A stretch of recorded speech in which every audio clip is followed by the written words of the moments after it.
Hello, I'm Miss Emma, and I like to keep things as simple as possible. Reading is the simple term for code mapping with fluency and comprehension. There's little point coding words, even with fluency, if you don't know what they mean.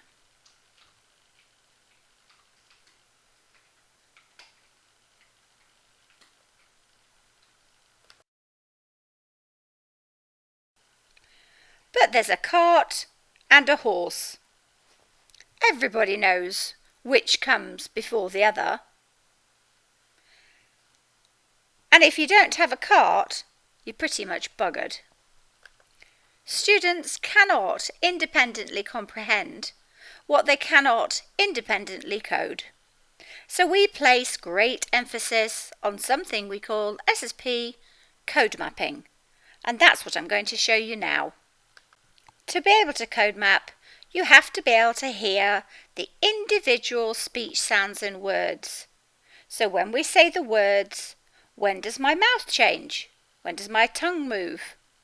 Splitting the words into individual speech sounds, which we can also call phonemes. You need phonemic awareness to be able to do this. Without phonemic awareness, again, you are, you know what. In fact, good old phonemic awareness is the biggest predictor of reading and spelling success or failure there is. So let's get it right from the beginning. Let's code map.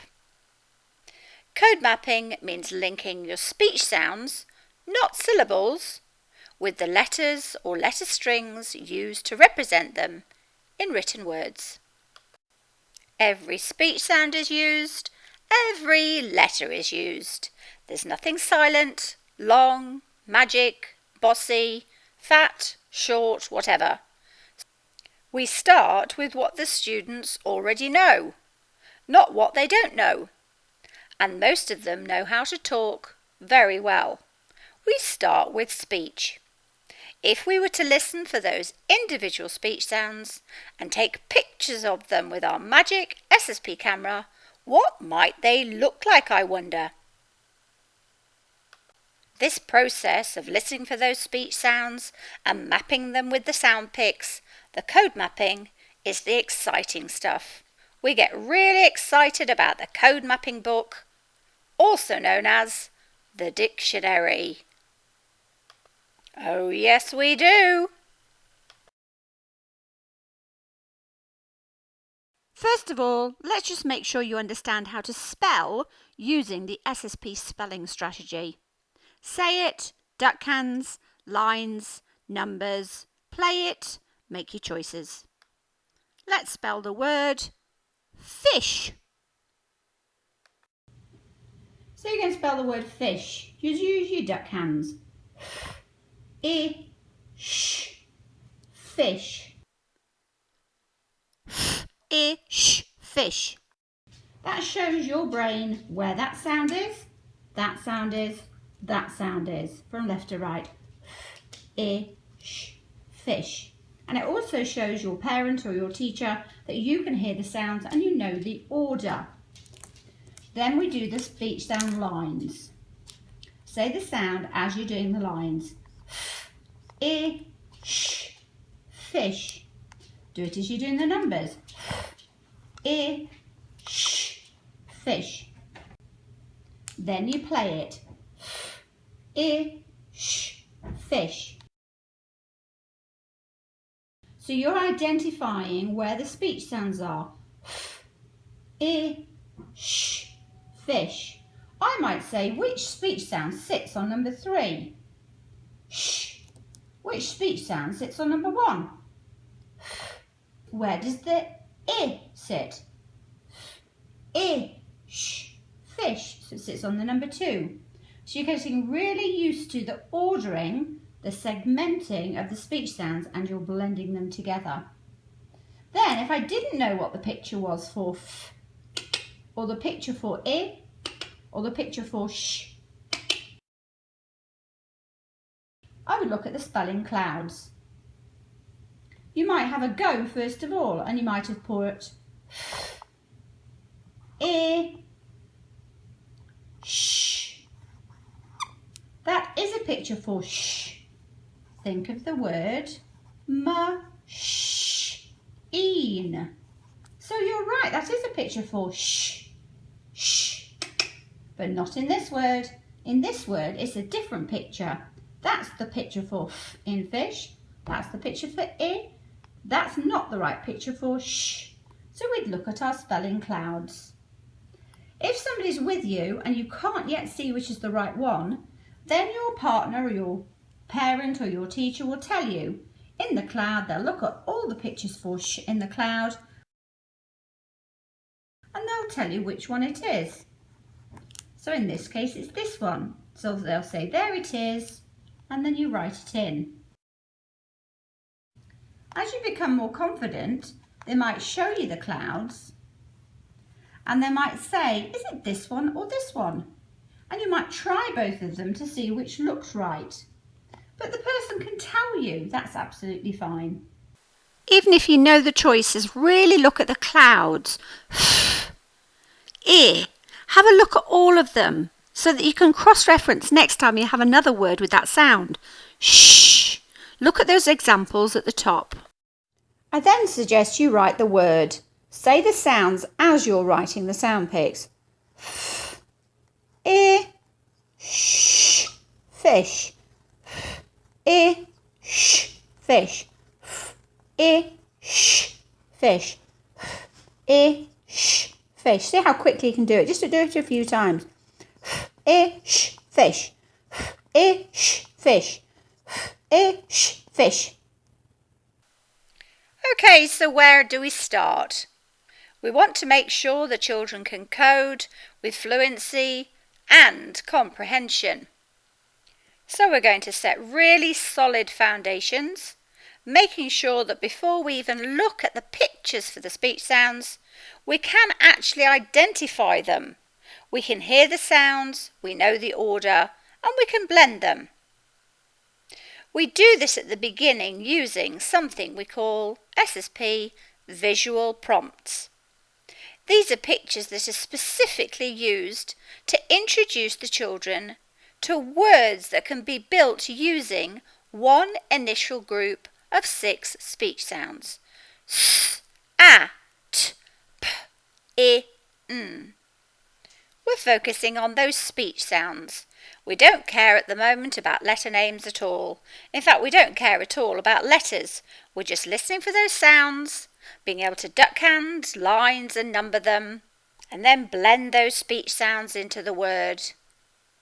These are all really important because when we do then introduce the first picture for s and a and t and p and I and n, they're going to be able to actually write and read the whole word.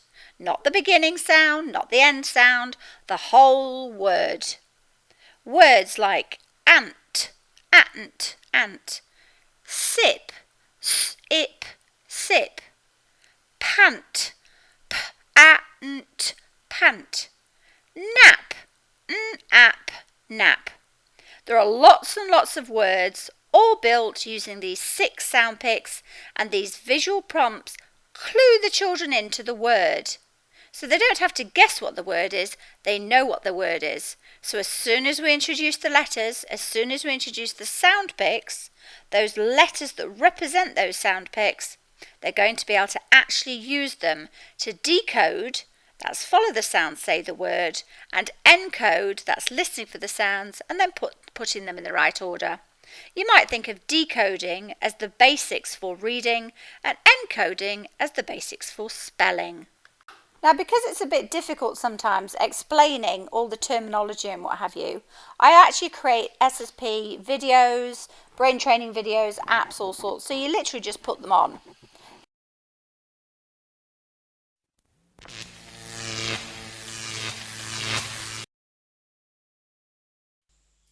Hello boys and girls, it's Miss Emma. We're going to listen for the speech sounds. We're going to use the visual prompts for the green code level. Look at all these. The first one is ant. Ant. Did you hear it? Get your duck cans ready. Ant. A, n, t. Ant. Ant. Ant. S, I, p. Sip. Use your duck cans for sip. S, I, p. Sip. What's the next one? S, n, a, p. Snap. Duck hands. S, n, a, p. Snap. I'm actually updating a lot of these video lessons because I keep adding an sound, which I ask teachers not to do, and I do it myself. So like puh, it's just because to try and say the p sound without adding the at the end is really difficult. But it is, of course, important that we try. So a, p, nap. So when they're listening to the videos, or they're just using the resources you've printed off in the SSP members area, they use duck cans, split it into s-ip, and then blend it into the word. And they can draw the lines and numbers for all of them.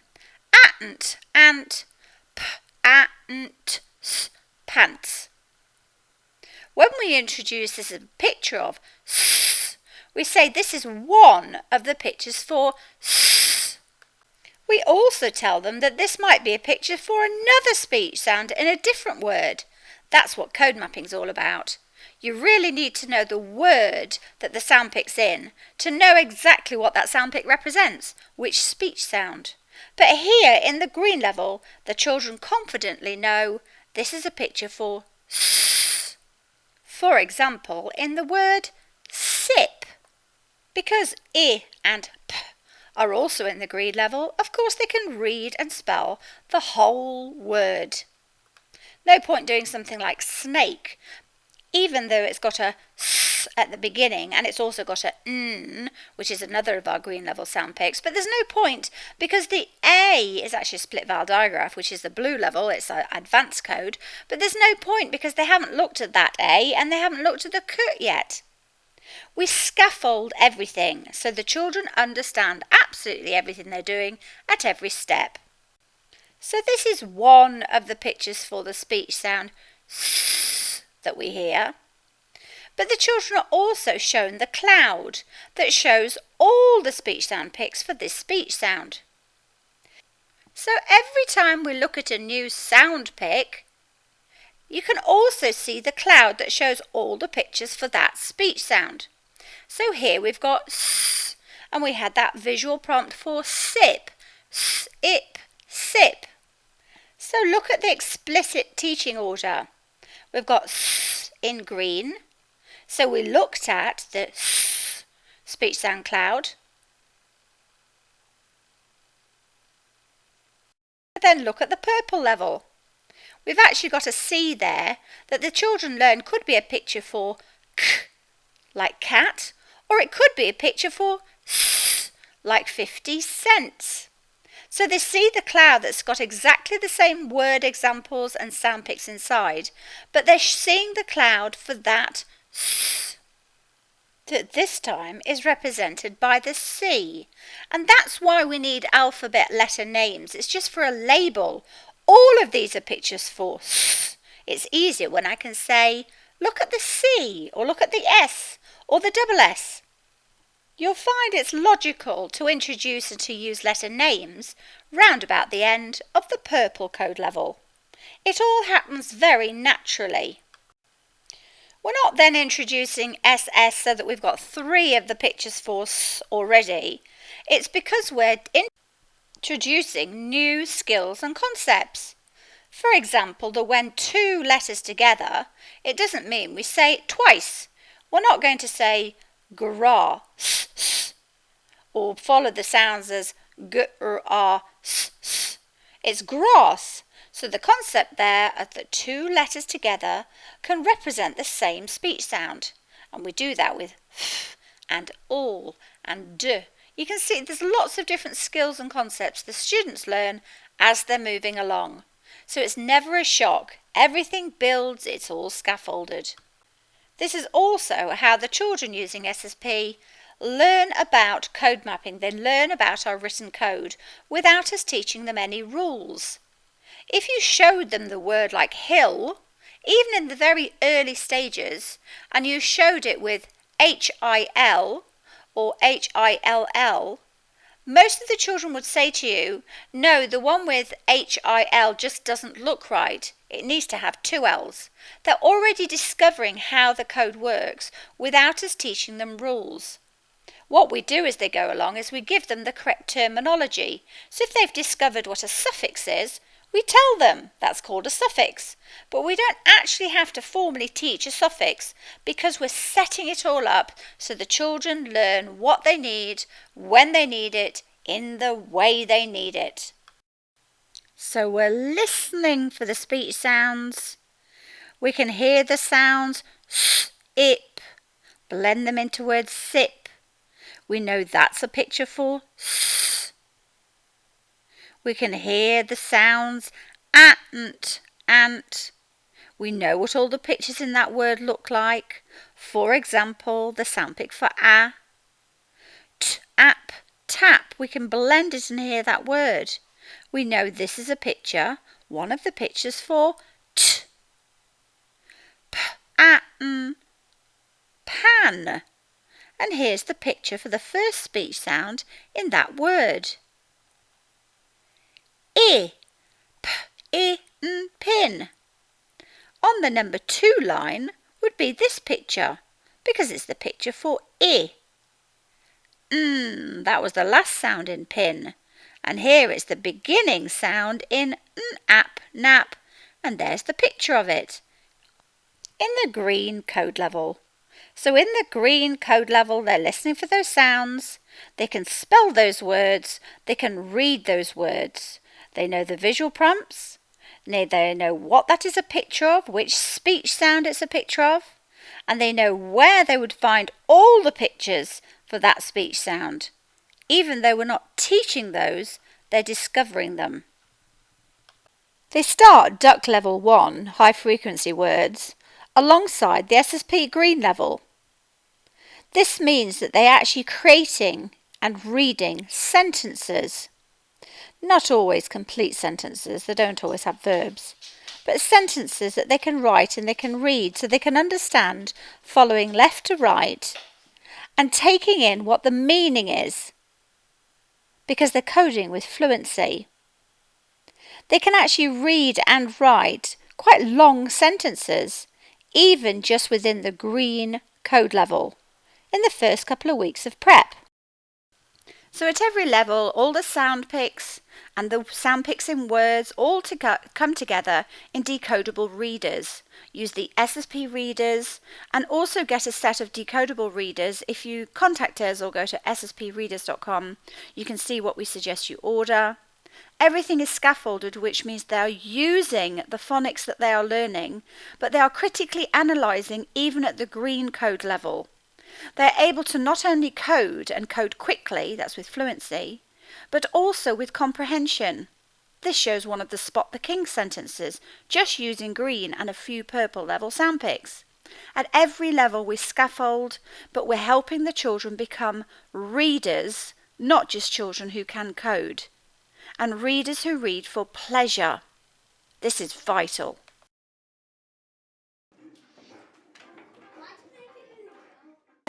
Don't slip. Let's have a look. Don't slip. Don't slip. Wait, go back again. Now just check if that is slip. Spit. Try again. You're doing so well because you're trying to follow the sounds. Super.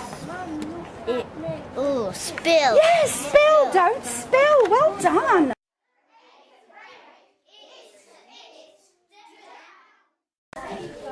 Yes, shouted a voice inside her head.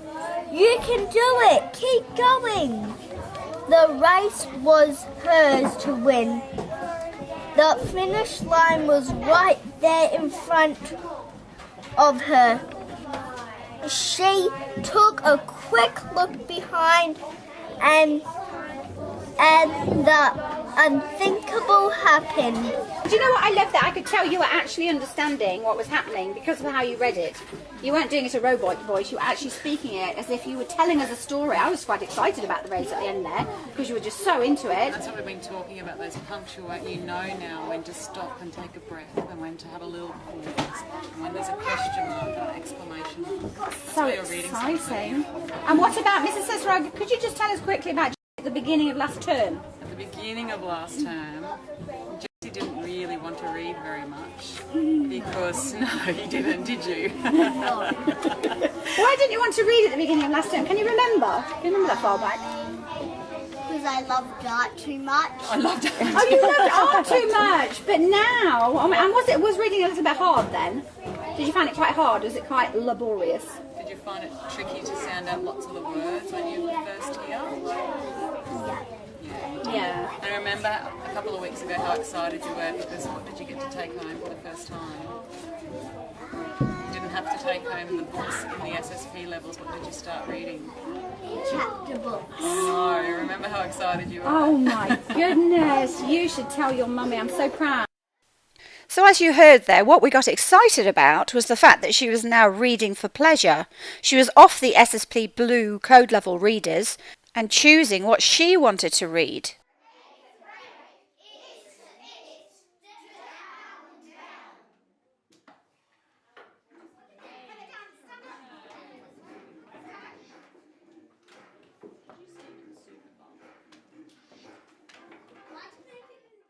And I'm going to just check your decoding first, and then I'll ask you the questions for your comprehension. Off you go. Our great grandson,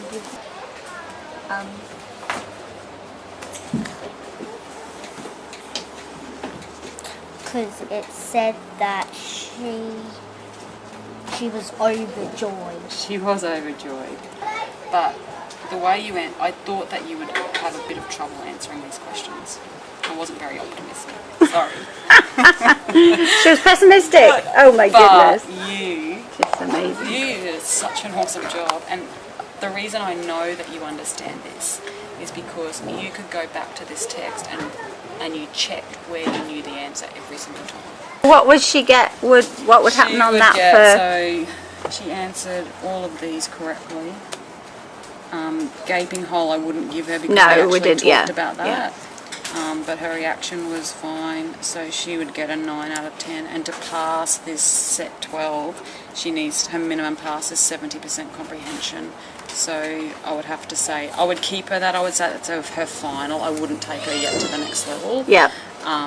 Because she's just about to go into grade 3. She's only 7, and Yeah. I think that I don't need to push you because I know that you can read. And I know that you can go and pick up any book that you want to read now and enjoy it. So according to Pro, what year level is she working at? So her decoding level is a 10.5 to an 11.5-year-old. And to achieve this, she has to be able to answer these questions. So our benchmark for grade 2 is to be a VHA in recording. She has to be a Pro 8. And she's a Pro 12.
So can you just explain, at the beginning of this year, what were your green, purple? At the beginning of the year we had the 4 boxes of coded readers. So we had green level readers, purple level readers, yellow and blue. These books, we didn't really have a lot of chapter books. All we had was potluck books, which were books that the children were interested in reading. So they needed to only go to their code level book. But these have all been replaced by chapter books now. We still have a few blue level books, although in the last month we haven't really got anyone now on blue level books. Fantastic. Chapter books. So what we could do now is we could actually start doing more. We could split them into vocab and everything else, so that it's not just chapter books. It could be but we still got to make sure they're developmentally appropriate. And that's what I love here. So that because these children would be on a really high leveled reader, but it might not be appropriate text. Exactly. So think about Jessie. She's just coded at a level of a 11, 12-year-old, but she wouldn't be reading books that 11 and 12-year-olds would be reading. And that's where leveled readers fall down, because it presumes that they're going to not read quickly, whereas we're presuming that they are going to read quickly. And the kids have found a lot of particular series of authors that they're interested in. Brilliant, so which is really good. That's really helped as well. Which is your favourite, Alfie? Which is your favourite? Zach Power, Boot Camp. So tell me some of the ones that you've been reading lately. What's the series you've been reading? Tashi. Yeah, Tashi and the Genie. Tashi. So is it nice being able to go back and keep reading from the same author? At home, I'm reading the Story Treehouse. Story Treehouse from Andy Griffith. Let me have a look. Fantastic. But I'm reading the 13 one because I just got it for my birthday. Fantastic. I bet your parents are pleased.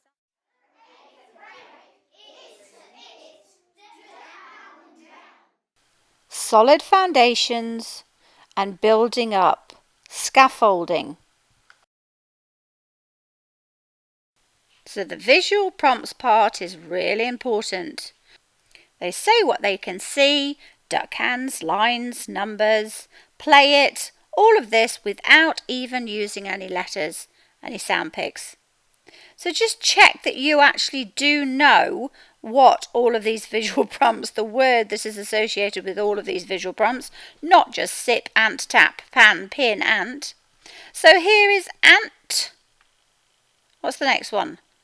Sip, sip, sip. Tap, tap. Snap, snap. Tap, tap. Pant, pant. Pin, pin. Sit, sit. Spin, spin. Pants, pants. Pan, pan. Snap, snap. Snip, snip. Tin. It knits. Oh my goodness. And it's the same for the purple level.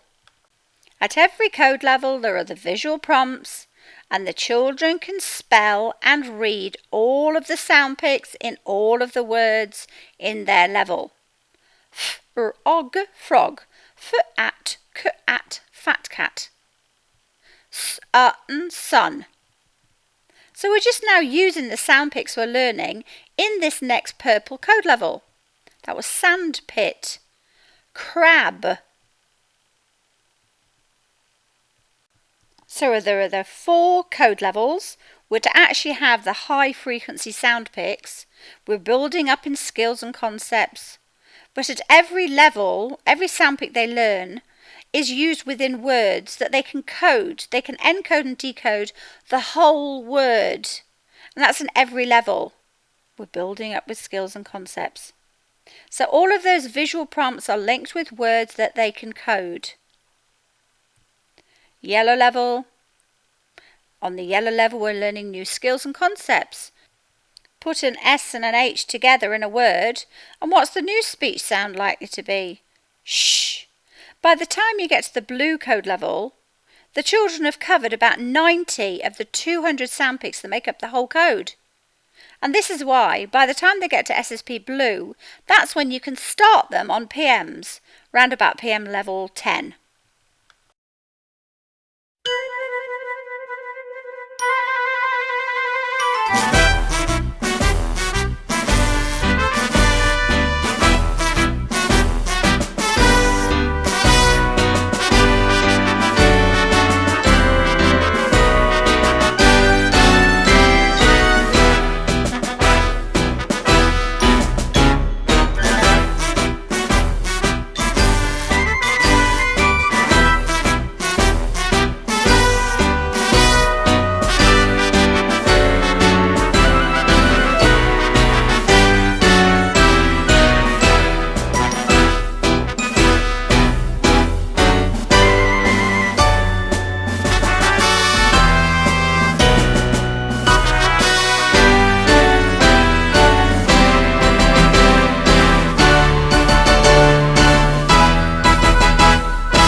If you can, as well as having the clouds on the walls or whatever in the classroom, try and have your spelling cloud keyring. Also, make sure you've got the spelling cloud posters for tabletops. Make sure they're handy, at least one for every table. They're laminated in full colour. So you're going to use your hard copy resources, as well as the printable resources in the members area, and we basically show you how to do everything. But the activities are set up so that you learn alongside the students. But the phonics element is very scaffolded, very sequential, very logical, not just for the students, but for you. It's really, really easy to teach the whole code in a way that is quick and easy and fun. You've got your visual prompts, all of them. You print them off, you play games with them, they're on the whiteboard, they're animated. All the visual prompts which link with the sound picks the children are learning, so they're building words at every level. These also link in with their decodable readers. Everything links together. You've got all the sound picks, with visual prompts and without. Again, you can print them all off in the members area. You can use the animated videos, PowerPoints on the whiteboard.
And you've got all of the choices in all of the clouds. And again, the clouds link with the order in which you're teaching the code. Having these visual representations of all our speech sounds and all the spelling choices for those speech sounds is vital. Within the 4 code levels, the children explicitly go through about 90, these are the high frequency sound picks. They discover the others using the clouds, but it means by the end of prep they have discovered and explored the whole English alphabetic code. It's then reinforced in year 1. The aim is that no child goes up into year 2 still learning phonics.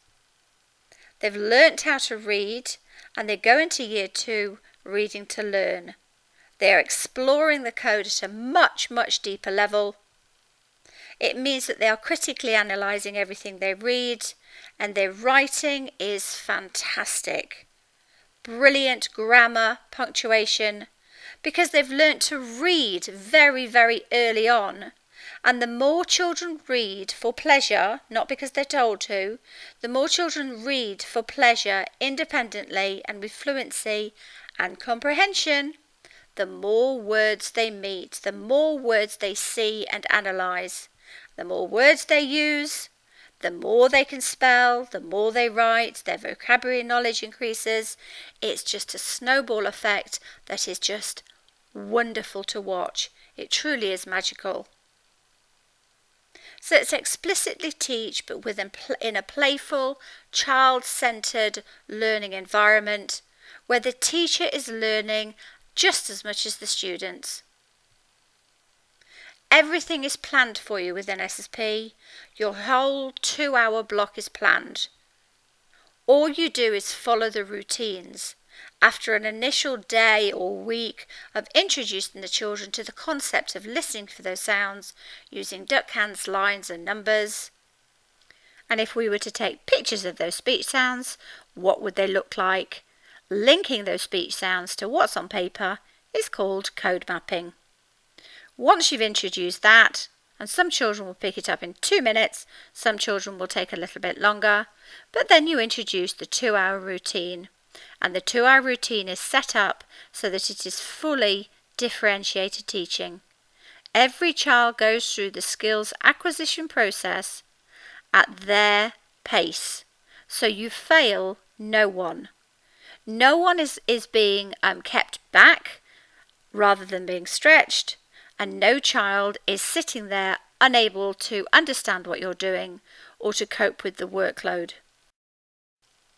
The routines, whether it's your prep in year 1 2-hour literacy block, whether it's speedy SSP for a response to intervention with older students, whether you're just doing the speedy 6 to supplement what you're currently doing in the school with years 2 to 7, 2 to 6, everything here is planned out. You have all the resources and everything is planned out so that even if teachers haven't been fully trained in the teaching of reading, writing and spelling, all the activities include all the skills and concepts you need to teach, but in a way that means that every child is actually discovering the code. You're not, as a teacher, having to actually teach in the way that you would traditionally teach. You're more of a conductor, and that's why we call them the SSP conductors.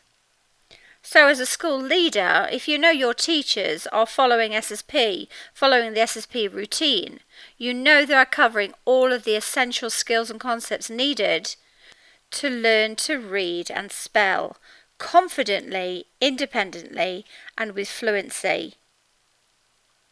I cannot show you exactly how in this half-hour overview, but that's what the teachers have access to in the members area. And what's wonderful is, as a member, you can also ask to join the closed group, which means you can connect with SSP teachers, parents, tutors, all over the country, all over the world, at various stages of their learning journey. So if you're new to SSP, you can connect with teachers who are experienced and who will give you guidance and support, and with other teachers who are new to SSP. A big part of SSP is collaboration. It's teachers helping other teachers. That's what we do with the children. The children help the other children, and we lead by example. Hope to meet you in the members area and the closed group really soon. Thanks for watching.